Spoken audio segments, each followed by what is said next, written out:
جی اسکیپٹک agnostic صاحب کیا حال چال ہے؟ بالکل ٹھیک ٹھاک. اچھا بلا ٹھنڈا ماحول چل رہا تھا, میرے سے پچھلے والے نے کم کا گرم کر دیا. گڑبڑ کر دی آپ کے آنے سے پہلے, گڑبڑ ہو گئی. ہاں بس دیگ پٹے پاسوں کھول گئی ہے جی. جی اچھا مفتی صاحب, وہ سوال میرا ہے کہ فار ایگزامپل جب اب ہمیں پیرنٹ کوئی نظر آتی ہے کانٹرڈکشن جو ہماری کرنٹ انڈرسٹینڈنگ ہوتی ہے سائنس سے, چاہے وہ اسکرپچر میں ہو چاہے حدیث میں ہو, اس کو آپ کس طرح ریزالو کرتے ہیں؟ کہ کیا آپ یہ کہتے ہیں کہ سائنس جو ہے وہ کوئی حتمی بات نہیں کرتی, اس لیے ہم کبھی بھی مذہب کے ساتھ سائنس کو ریکنسائل کرنے کی کوشش نہیں کریں گے, یا آپ کہتے ہیں کہ نہیں یہ جیسے فار ایگزامپل وہ ایک حدیث ہے کہ مکھی کے ایک سائڈ میں پوائزن ہے ایک سائڈ میں نہیں ہے, اب یہ تو آئی تھنک آپ اگری کریں گے سائنٹیفکلی کرنٹ انڈرسٹینڈنگ میں تو یہ ٹھیک نہیں ہے, تو اس کو آپ کس طرح کی چیزوں کو کیسے ریکنسائل کرنے پر یقین رکھتے ہیں؟ دیکھیں یہ جو آپ نے پوچھا ہے مجھ سے اصول, تو میں ایک ضابطہ آپ کو بیان کر دیتا ہوں. یہ ضابطہ سب سے پہلے جس جگہ میں نے پڑھا ہے اس کتاب کا ریفرنس بھی میں آپ کو دے دیتا ہوں, اور چونکہ بات اسلام کی ہو رہی ہے تو ظاہر سی بات ہے کہ اسلامک لٹریچر سے میں ریفرنس دوں گا.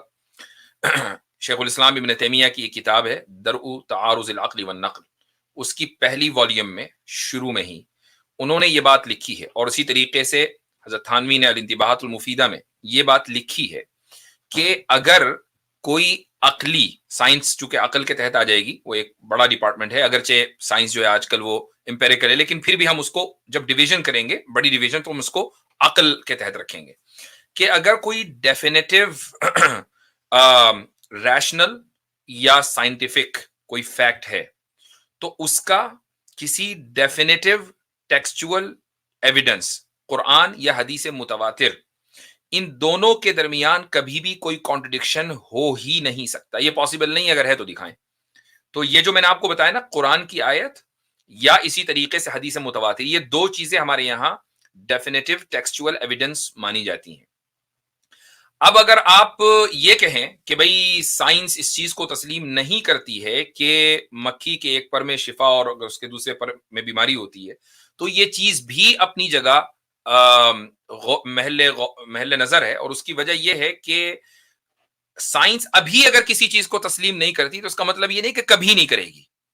اور اس کے علاوہ بھی جہاں تک مجھے یاد پڑتا ہے, میں نے اس حدیث کے اوپر جب تحقیق کی تو بہت سی سائنٹیفک ریسرچز اس تعلق سے آ چکی ہیں, لیکن آبویسلی سائنٹیفک ورلڈ کو کسی بھی چیز کو تسلیم کرنے میں ٹائم لگتا ہے, کانفرنسز ہوں گی وغیرہ وغیرہ, اور صورتحال یہ ہے کہ یہ دعویٰ سب سے پہلے چونکہ حدیث میں ہو گیا تو ایک طرح کا بائسنس بھی ہے کہ بھائی ہم کیوں اس چیز کو تسلیم کریں.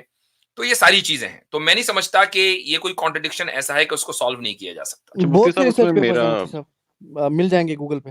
جی ہاں, نہیں, یہ اسٹڈیز میں نے پڑھی ہیں, وہ ایک اس میں مسئلہ جو ہے سینٹرل مسئلہ ابھی تک, جس میں سینٹرل ایشو جو ہے ابھی تک سیمیٹری کا ہے, کہ مکھیوں میں سیمیٹریکل کوئی اس طرح اپوزٹ نہیں ہے کہ رائٹ ونگ میں. انہوں نے کیا کیا, انہوں نے صرف ایک پر لے لیا اور کہا یہ دیکھیں کہ کچھ جراثیموں کے اور وہ بالکل ہی ویک ترین اسٹڈی ہے جس میں سیمیٹری کا کوئی آنسر ہی نہیں ہے کہ ایک سائڈ پر پوائزن اور دوسری سائڈ پہ. لیکن میرا لارجر پوائنٹ پھر وہی ہے. نہیں میرے بھائی, آپ جو یہ کہہ رہے ہیں نا کہ یہ نہیں ہے, تو سوال یہ ہے کہ کیا یہ کبھی نہیں آ پائے گا؟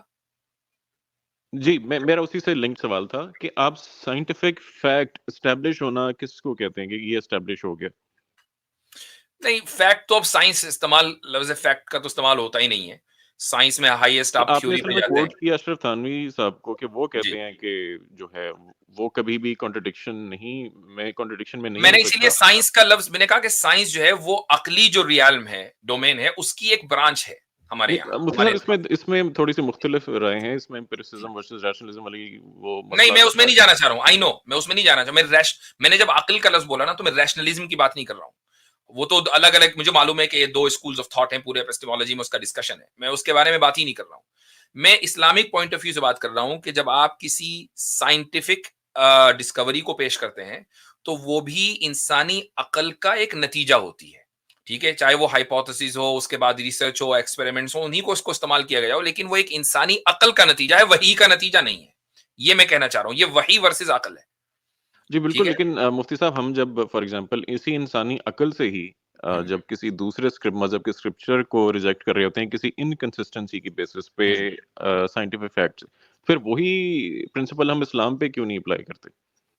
چونکہ آپ کسی بھی ایک چیز کے ایک پہلو کو دیکھتے ہیں ہولسٹکلی، آپ اس کو نہیں دیکھتے. ابھی 2 اسٹریم پہلے ہم نے اس موضوع پر میری اسٹریم میں ہی بات کی تھی، وہ یہ کہ ہم کسی بھی ایسے کلیم کو کہ جس میں کوہیرنس ہو، کنسسٹنسی ہو، آتھینٹسٹی ہو اور وہ امپاسبل نہ ہو، ہم اس کو ایکسپٹ کرنے کے لیے تیار ہیں.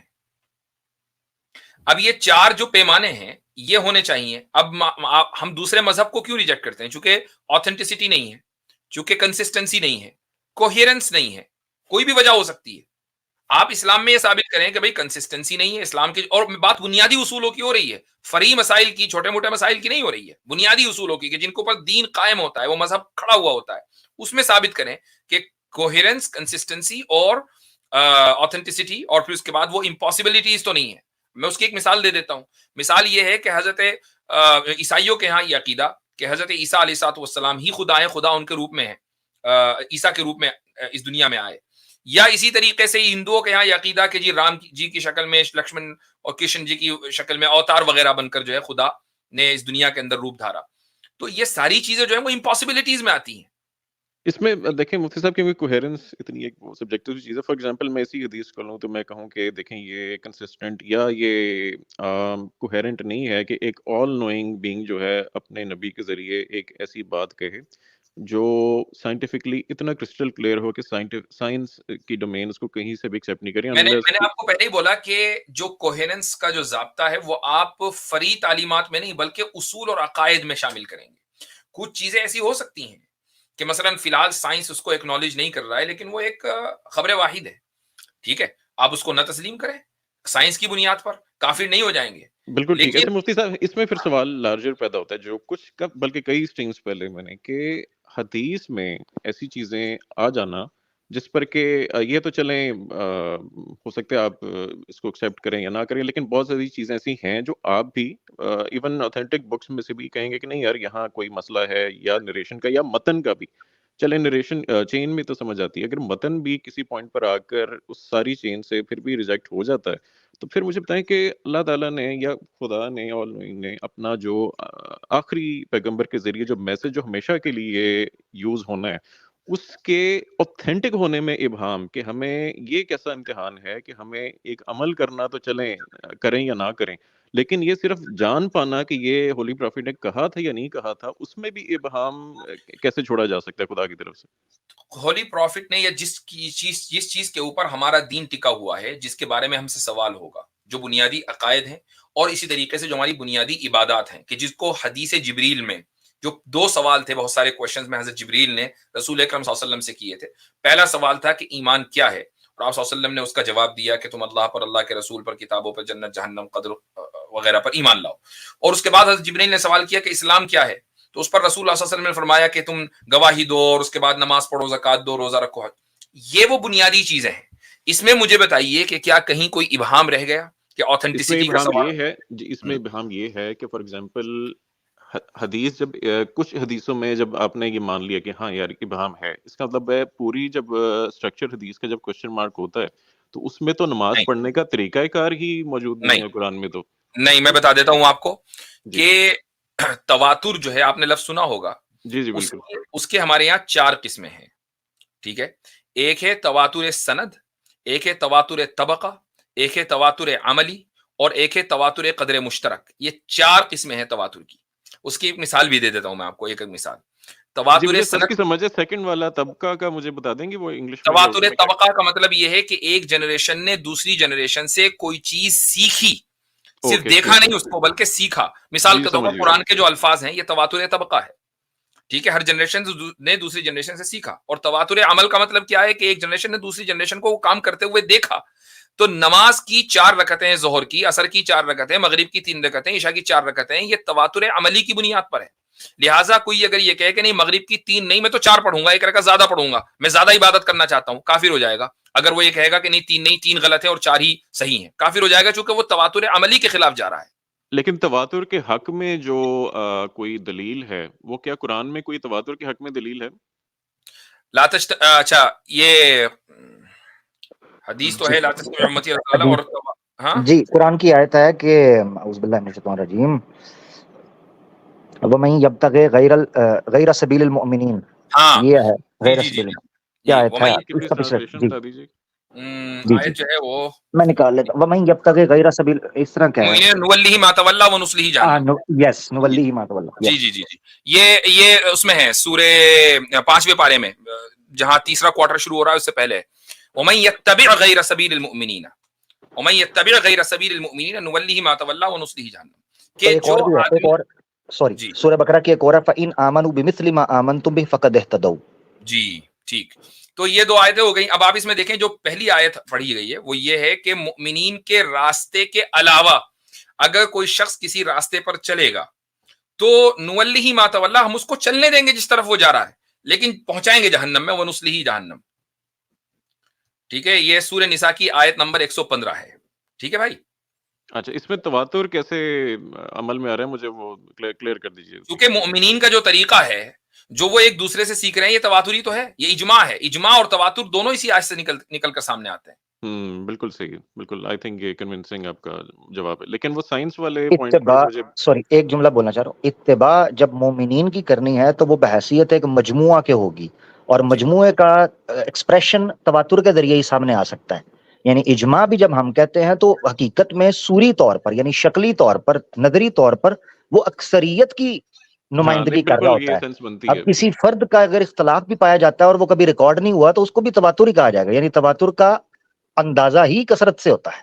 جی بالکل ٹھیک ہے. میں کنوینس ہوں اس پہ. بس میرا وہ سوال ابھی وہ رہ گیا ہے کہ یعنی جب کچھ حدیث جب وہ رہ جاتی ہیں کوشچن مارک تو پورے حدیث کے سٹرکچر پر سوال کیسے نہیں سوال اٹھتا میرے بھائی. میں اس لیے کہہ رہا ہوں کہ ہمارے یہاں حدیثوں کو جانچنے کے کوئی ایک پیمانہ نہیں ہے. سند صرف معیار نہیں ہے بلکہ متن بھی معیار ہے کہ متن کو جانچا جائے گا. مثال کے طور پر اگر کوئی حدیث کا جو ٹیکسٹ ہے سند کے اعتبار سے بالکل ٹھیک ہے لیکن وہ تاریخی اعتبار سے غلط ہے تو حدیث کو ضعیف مانا جائے گا چاہے سند کتنی مضبوط ہو. صحیح مسلم میں ایک روایت ہے کہ رسول اکرم صلی اللہ علیہ وسلم کا نکاح ام حبیبہ رضی اللہ عنہا سے اس وقت ہوا جبکہ صلح حدیبیہ کے بعد ہوا. ٹھیک ہے، ابو سفیان آئے اور اس وقت آپ صلی اللہ علیہ وسلم کی زوجیت میں انہوں نے ام حبیبہ رضی اللہ عنہا کو دیا. یہ صحیح مسلم میں ہے. جبکہ تاریخی روایتوں سے یہ بات ثابت ہو چکی کہ ام حبیبہ رضی اللہ عنہا سے نکاح پہلے ہو چکا تھا، صلح حدیبیہ سے پہلے ہو چکا تھا.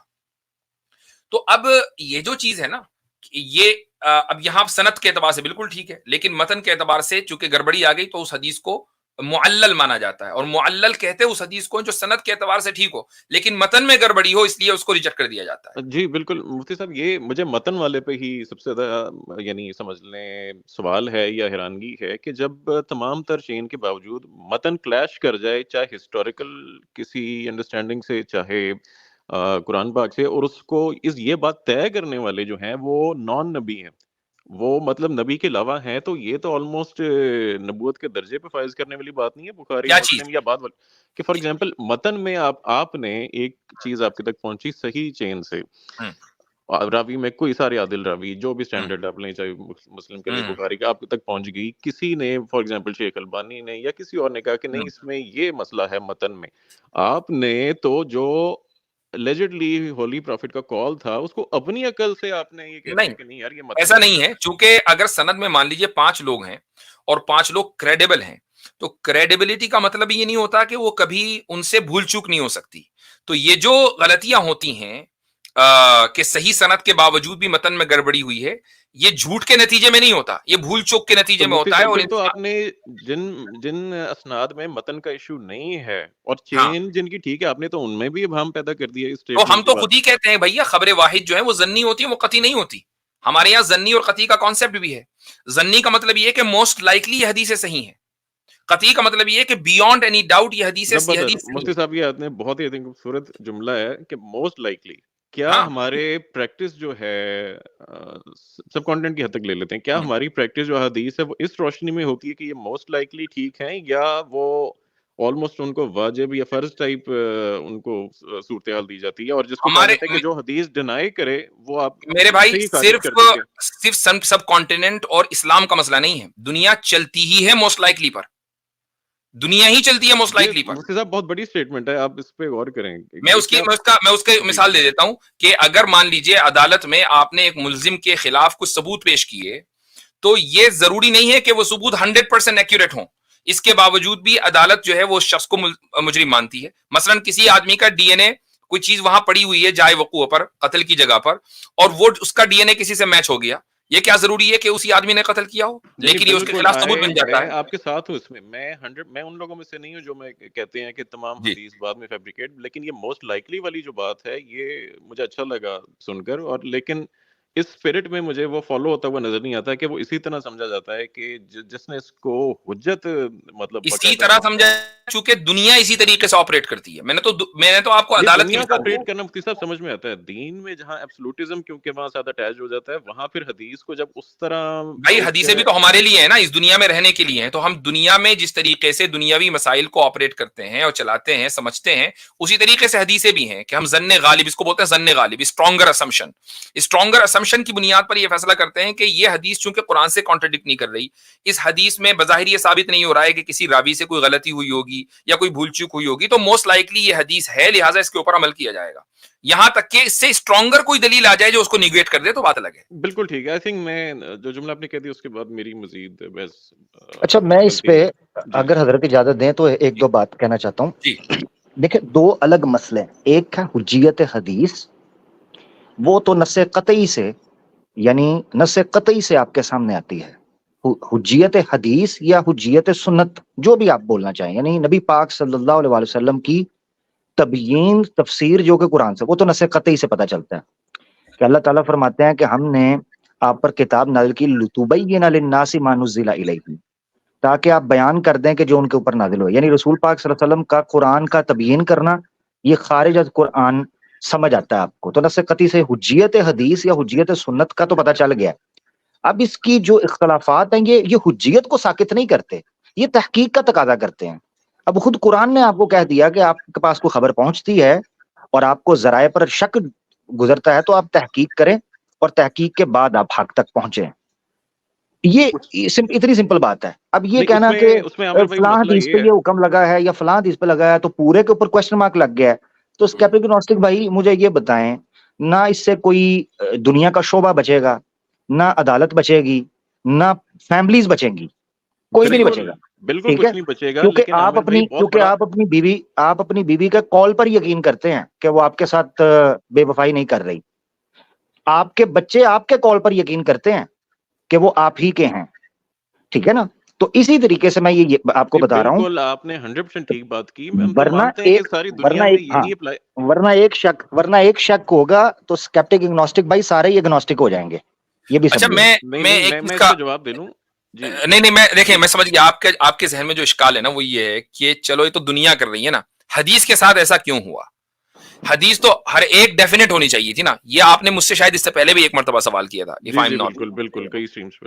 اور آپ کے ذہن میں یہی سوال ہوگا کہ بھئی نبی کی پھر وہ حیثیت ہونی چاہیے. دیکھیں اس کی وجہ جو میں نے اس سے پہلے بھی بتائی تھی, اگرچہ آپ کسی اسٹریم میں گئے تھے حارث سلطان کی, شاید آپ کو وہاں میرے سے جواب پر اعتراض ہوا تھا.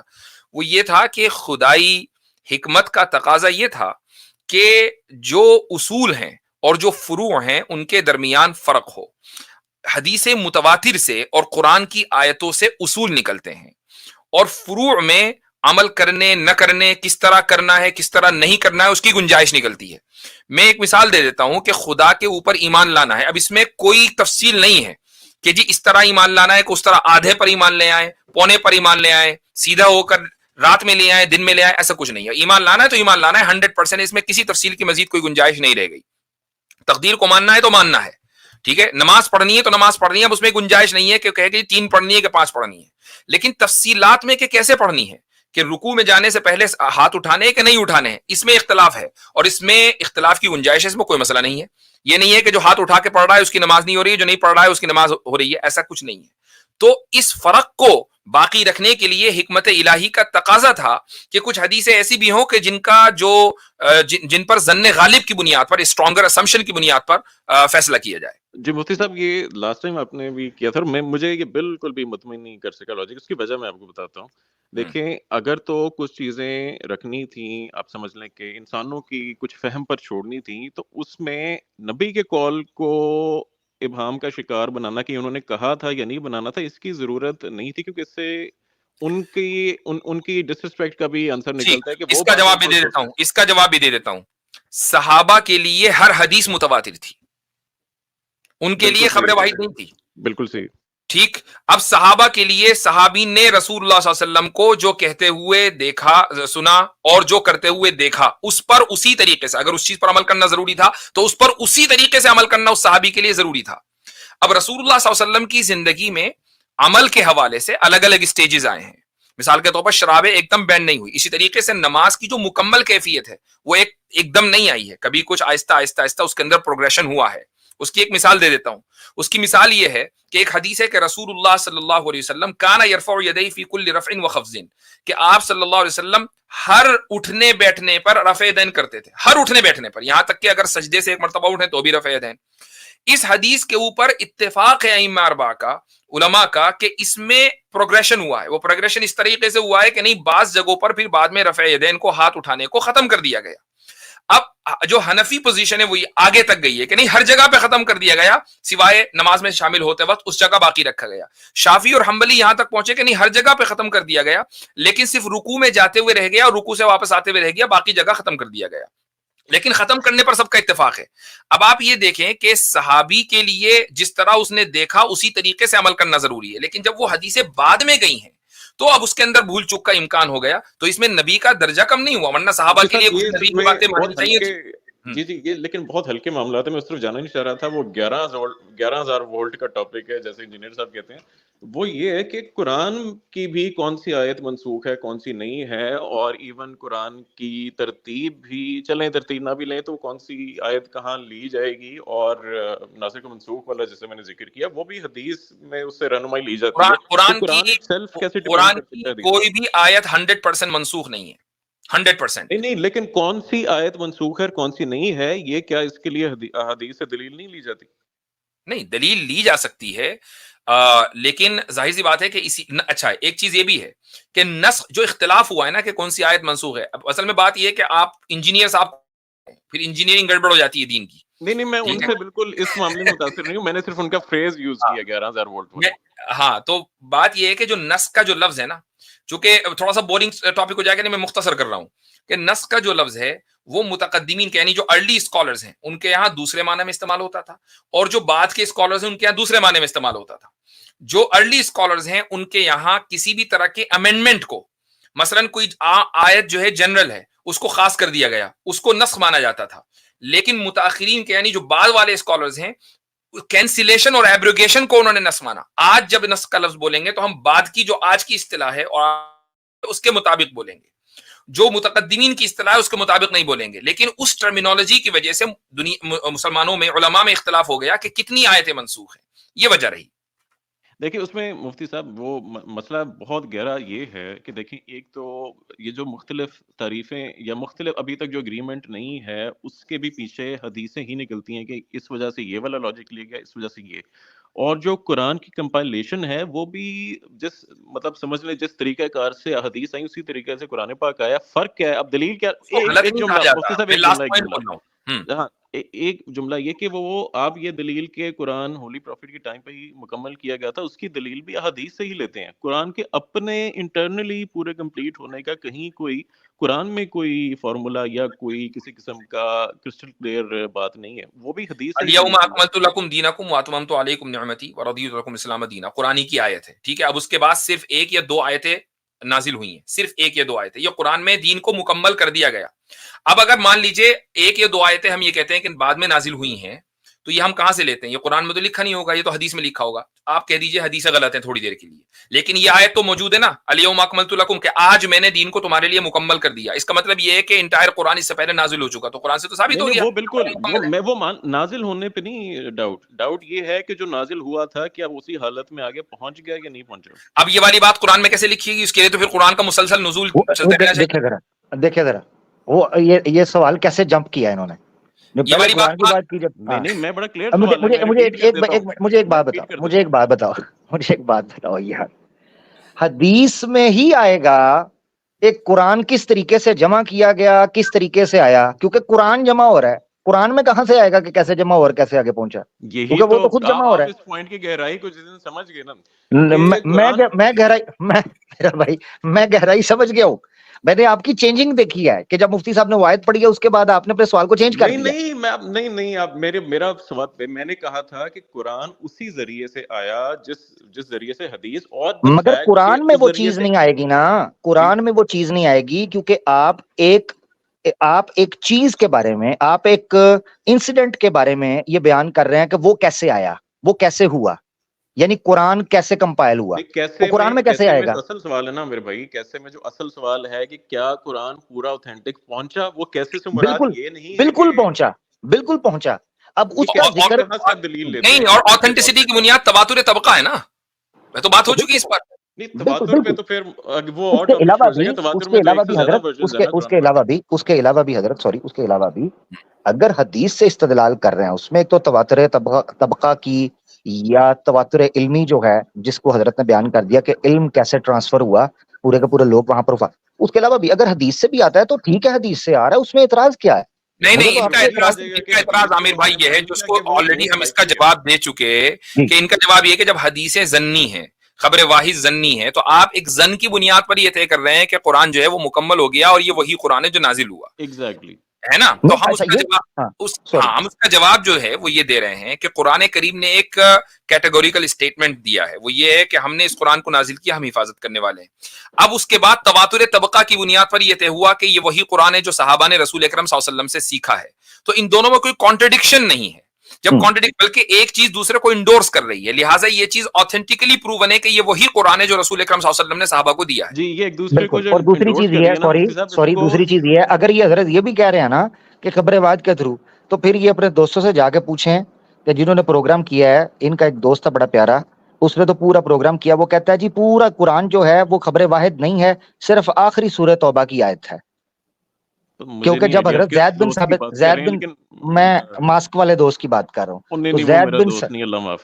چلے ٹھیک ہے, پھر لڑائی ہوگی, ویسے آپ صلح کی بات کر رہے. تو زید بن ثابت انصاری رضی اللہ تعالیٰ عنہ جب قرآن کو کمپائل کر رہے تھے بخاری کی حدیث کے مطابق حضرت ابوبکر صدیق کے عہد میں, تو وہ پورا پروگرام کر کے کہتا ہے جی دیکھیں مسلمان کہتے ہیں ہمارے پاس تواتر سے قرآن پہنچا ہے, ایک آیت سورہ توبہ کی جو آخری ہے دیکھیں وہ کہہ رہے ہیں مجھے صرف ایک آدمی سے ملی, ٹھیک ہے, جی, تو لہذا وہ خبر واحد ہے کہ ان صاحب کو اگر 4 آپشنز ملے نا کہ یہ ہولی پروفٹ نے یہ 4 کام کیے تھے, جو ان کی نظر میں سب سے برا ہوگا نا, وہ کہتے ہیں یہی اصل ہے, ان کو تو چھوڑ دینا. تو بس اسی لیے میں کہہ رہا ہوں یہ اچھی بات کہہ دی, یہ اسکیپٹک ایگنوسٹک نے اچھی بات کہہ دی, ٹھیک ہے, فیر.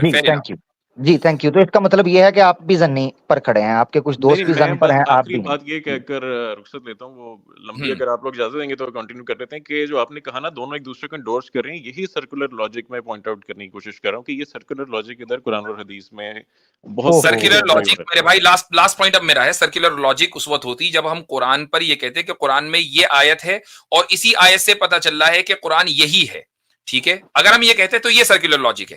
ایک آیت سے پتہ چل رہا ہے کہ قرآن محفوظ رہے گا, اور دوسرے طریقے سے جس کو ہم تواتر طبقہ کہتے ہیں یہ پتہ چل رہا ہے کہ یہ وہی قرآن ہے جو رسول اکرم صلی اللہ علیہ وسلم نے صحابہ کو دیا, دونوں الگ الگ ہیں, لہٰذا کوئی سرکولر ریزننگ نہیں ہے. اور دوسری بات یہ ہے کہ حضرت ان سے ختم کرتے ہیں کیونکہ ان کو تو مجھے بتا دیں, مجھے کوئی اور سورس بتائیں ایکسٹرنل قرآن کی کمپائلیشن کا, ڈیٹیلز چاہیے. تو سرکولر ریزننگ کہاں سے آئی ہے آپ کے پاس؟ میں بتاتا ہوں سرکولر ریزننگ میں کیا کہہ رہا ہوں, یہ کہہ رہا ہوں میں چھوڑ دیں گے, ٹائم ویسٹ ہو رہا ہے. میرے خیال سے آج کے لیے اتنا ہی رکھے, ورنہ چلتا ہی رہے گا. بات تو آئی گئی. بہت شکریہ حضرات, بہت شکریہ, تھینک یو سو مچ. اور ایک بس بات تھی کہ آج 6 پینلسٹ تھے, وہ آج تو وہ حساب تھا کہ وہ ٹیکسی 4 لوگوں نے شروع کی تو خود ہی اندر بیٹھ جاتے تھے, وہ سواری ملتی نہیں تھی, بہت آج لمبی لائن تھی. نہیں, وہ اصل میں مجھے تھوڑا سا تاخیر ہوئی, میری کلاس تھی, تو میں نے اپنے احباب سے کہا, میں نے کہا بھائی آپ لوگ ذرا سنبھالیں, اتنے میں آتا ہوں, تو یہ رہی بات. چلیں, تھینک یو سو مچ عامر بھائی. Thank you.